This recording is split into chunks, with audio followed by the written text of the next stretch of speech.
Folks, this is exactly why the FBI and Justice Department have a rule not to comment about any investigations within 60 days of an election.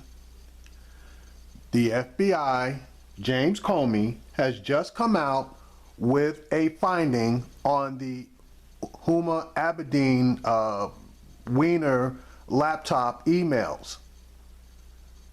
They have issued a statement indicating that there's nothing there, that they have reviewed all the pertinent emails and there is nothing there.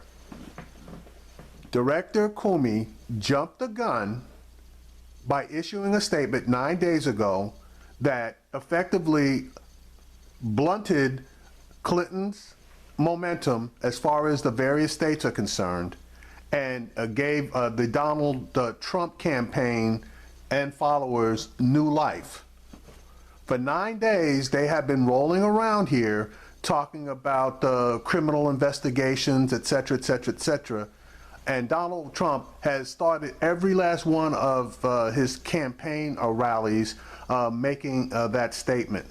Now, today, within the last half hour or so, the FBI Director Comey has come out with a statement that they are closing the investigation because there is nothing there as far as these new emails are concerned.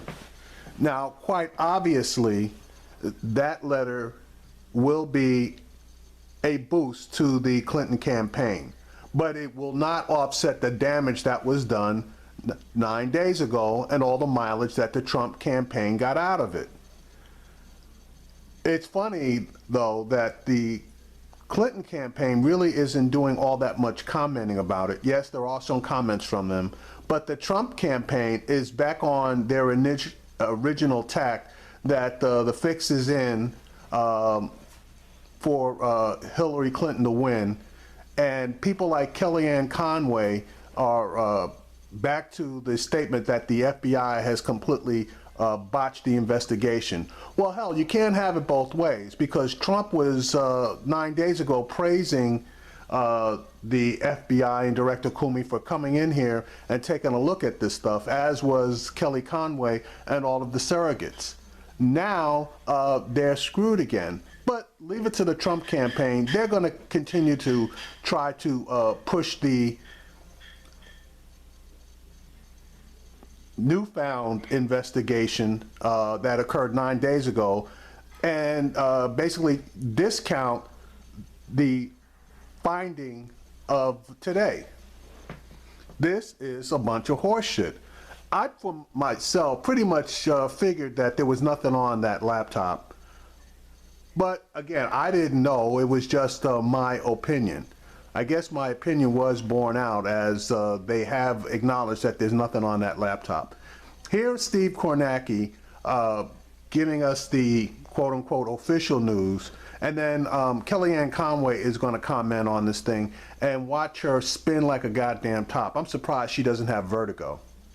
We expected all along, but much busier than anybody. Was ready for a new letter from the FBI Director James Comey. He now says that the FBI is finished with its review of those new emails that were discovered in the last few weeks of this campaign, believed to be connected to Hillary Clinton's private email server. The FBI, Comey says, sticking with its conclusion from July that Clinton should not be charged in connection to that private server. Now, these were the newly discovered emails just over a week ago on Huma Abedin and Anthony Weiner's shared computer. Obviously, relief now from the Clinton campaign. This, of course, is good political news for them, coming, as we said, just 2 days from Election Day. Here's Hillary Clinton's communications director just after the news broke. We have seen Director Comey's latest letter to the Hill. We are glad to see that, as we were, that he has found, as we were confident that he would, that he has confirmed the conclusions that he really reached in July, and we're glad that this matter is resolved. Still frustration from her campaign as well. There is the possibility of political damage being endured by the Clinton campaign these last 9 days. Her spokesman, Brian Fallon, tweeting, We're glad this issue is resolved, but for the record, this could easily have been learned before the first letter was sent. That letter from James Comey was sent back on October 28th, obviously threw this campaign into chaos. Now, Donald Trump's campaign manager, Kellyanne Conway, joined us just after this letter was sent out. We will bring you her reaction, what she and her campaign are saying all about this in just a few minutes. All right, I'm going to jump to her reaction now because all the rest of the stuff in between here, I don't think is all that relevant. Kellyanne, look, when this story broke, the Friday, October 28th, Donald Trump reacted, said this is bigger than Watergate when it was announced that there were newly discovered emails the FBI was going to be taking a look into. Is it safe to say, from your standpoint now, that this issue is closed? Well, some things haven't changed at all, what FBI Director Comey said. Okay, here we go again. He asked her a specific question, and she's jumping into something else. On July 7th, under oath to Congress, is still the same, that she was reckless and careless in her handling of information, that she lied, that there was not classified information. He said, in fact, there was, that she lied, that she had only used one device. He said under oath she had used multiple devices. We know she left classified material at a hotel in China. We know just as of this morning, we come to find out she asks her housekeeper to print out classified information for her at home, where Okay, that's a story, in case you weren't aware of it, that's a story that the New York Post ran with. And the New York Post is known for running with stories that are unconfirmed. So I'm not buying that particular story from the New York Post. she's got the private server to begin with, I guess. And so, the reason that so many Americans have a problem with Hillary Clinton's honesty, trustworthiness, and veracity does not change. I just find it deliciously ironic that the Democrats jumped all over Jim Comey, made him, completely attacked him for, what he thought was doing his job. Okay, that's true. A bunch of Democrats jumped all over him. She fails to acknowledge the fact that a bunch of Republicans jumped all over him too. So it wasn't just Democrats that were upset about him injecting himself into the political election arena. It was a bunch of Republicans as well. And as it turns out, the people that were jumping up his ass, they were all right. So far afield, calling into question his credibility. He should resign. He's interfering with an election. Do they feel like FBI Director Jim Comey's interfering with an election today? No, they probably feel like Comey was just trying to clean up the mess that he created. Before that election, I wonder. Let me ask you what you think of that, because I've heard mixed messages from your campaign on this. Over the summer, when he initially made the announcement that he wasn't recommending any charges, I heard from Trump supporters, I heard from Trump himself, that this was an example, in Donald Trump's own words here, of the system being rigged against him, basically saying the skids were greased to clear Hillary Clinton. Then when Comey made that announcement 9 days ago, Donald Trump said, look, I have to give him credit. I think he's doing the right thing here. How are you interpreting this intervention on Comey's part? 2 days before the election, he sends this letter to Congress. What do you think of his action? I immediately thought he's mishandled the investigation from the beginning, and this proves it yet again. In other words, why the dribs and drabs? Why the investigation's over? No, it's not. I was just kidding. We're not pressing charges, but let me go to Congress 2 days later and testify under oath all the things that she did wrong that might lead a different prosecutor to pressing charges. So I think that was the frustration and indeed the consternation for many people, including Donald Trump and his campaign, in that, well, she just did all these things, and then you've got folks who have done far less. You have General Cartwright has done far less. You've got the guy Saucier in the submarine taking pictures doing far less, and yet... That's not true. They did not do far less. They actually, well, at least the general actually gave classified information to an outside party. They either have or may face jail time, significant prison sentences. Kellyanne, I don't mean to interrupt, but I want to stand on what's happened in the last 9 days, because this is, whatever side you're on, I think this is rather extraordinary what's played out over the last 9 days. So you had the FBI director on October 28th saying, whoa, we've got newly discovered emails, and in all of the drama that ensued from that, do you think now that it is appropriate for him to provide this update 2 days before the election. I know politically this may not be good news for your campaign, but do you consider this appropriate at this point, given what happened 9 days ago, that he provides the update he just provided? Well, first, I don't believe that it's politically good or bad information for our campaign. We have Bullshit. If it wasn't for that memo to Congress 9 days ago, you guys would have been so dead in the water that they would have been playing taps for you out over the seas. So as far as it not having a political effect, you're insulting our intelligence by even making that statement. not made this a centerpiece of our messaging, even though You absolutely have made it the centerpiece of your messaging. Every time Donald Trump got on stage for the last 9 days, that investigation and Huma Abedin and Anthony Weiner were the first words out of his mouth. So yeah, they were the centerpiece of your campaign for the past 9 days. asked about it constantly.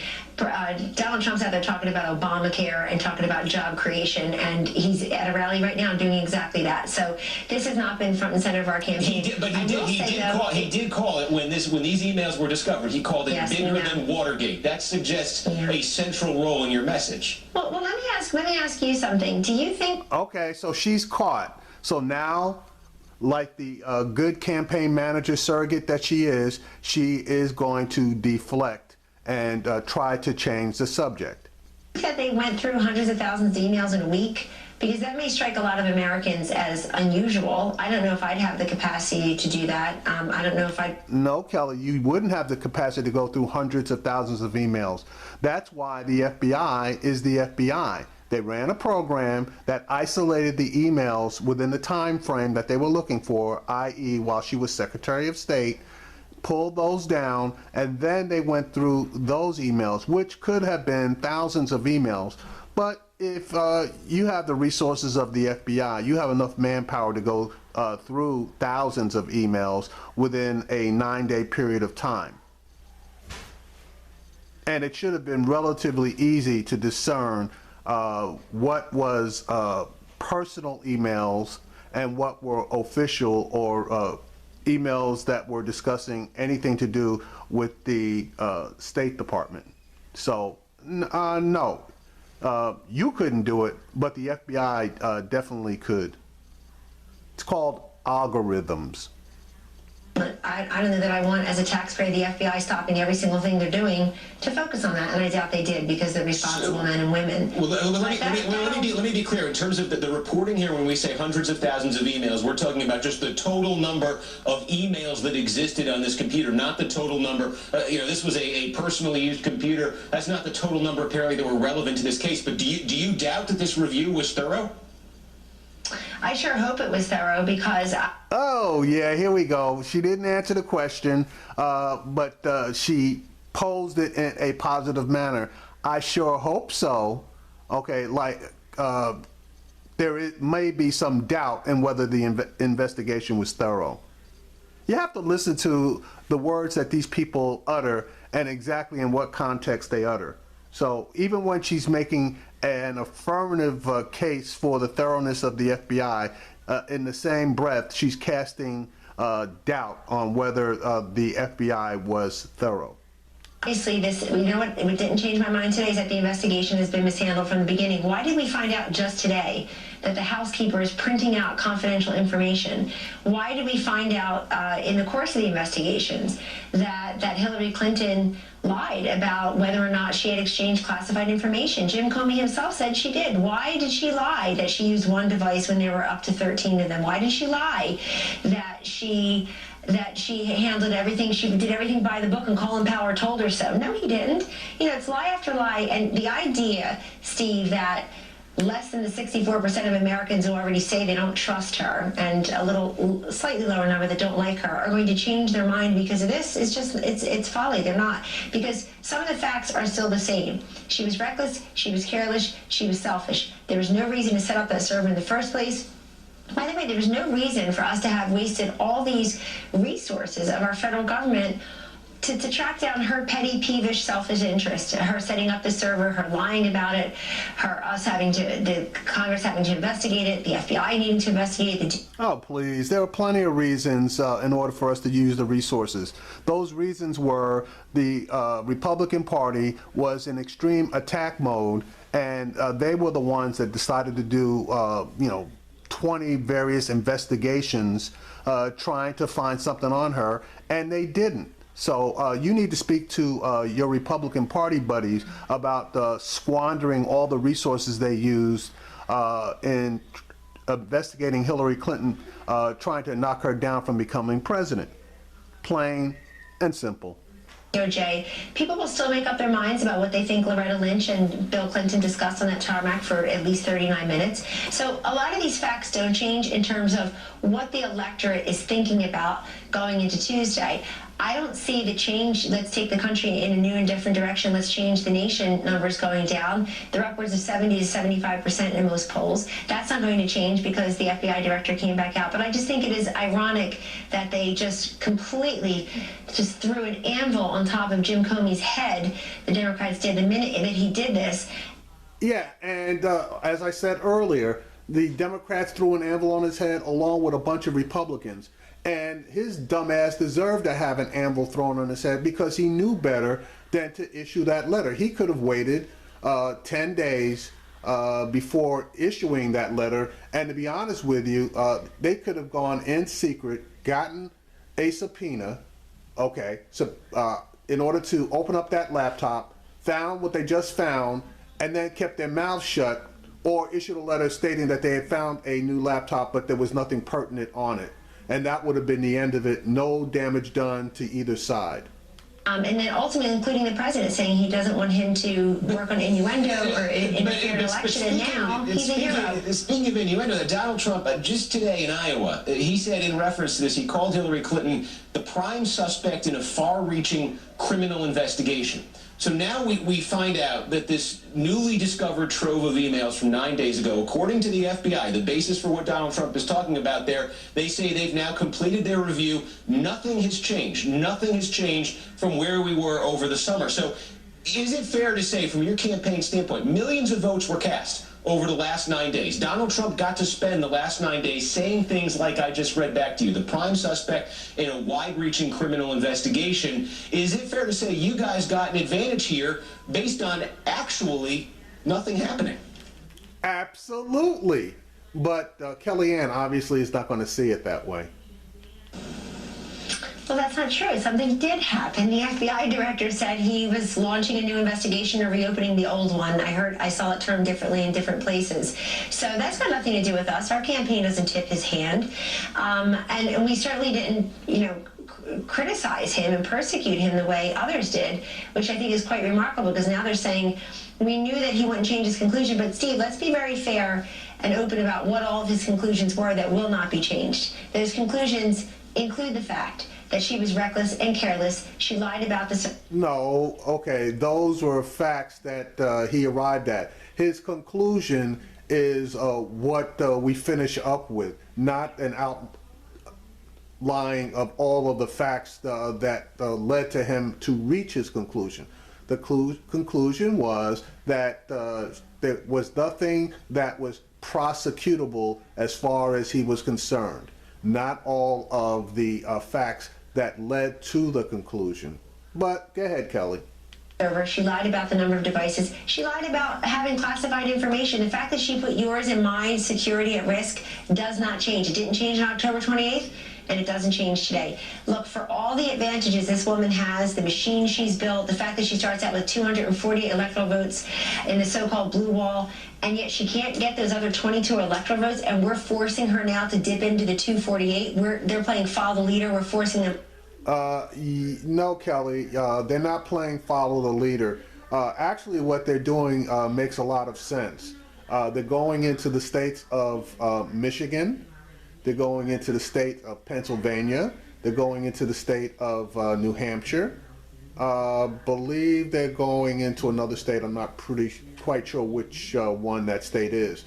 But the reason that they're going into those states, none of those states have early voting. So they're going into those states to make sure that they get out the vote people and groundwork will be effective, because they have just one day to work on those 3 states, and I believe there's one more state that's in that category.